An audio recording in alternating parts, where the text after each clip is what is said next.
আমরা দেশের কিছু হিসাব আছে না, হিসাবরা খানকার মধ্যে বই হবে আল্লাহ আল্লাহ জিকির করে।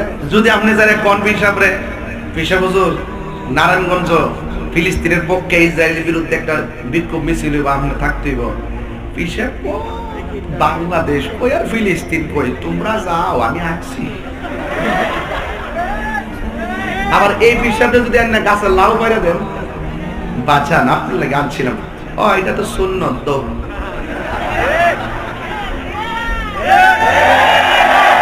আবার যদি মধু দেন, এটা সুন্নত তো। 8 প্রকার আইটেম দিয়ে খাওয়া গামলাটা বইরা যদি কোন বাজান পায়েসটা খান না, বিশ্বাস করবো আমার ডায়াবেটিস। পরে মুরিদি কয় বাজান এটা তো সুন্নত, খাবারের পরে মিষ্টি খাওয়া একটু খান না, ও আচ্ছা দো। পায়েস খায়া সুন্নত বুঝলো, লাউ কদু খায়া সুন্নত বুঝলো, কিন্তু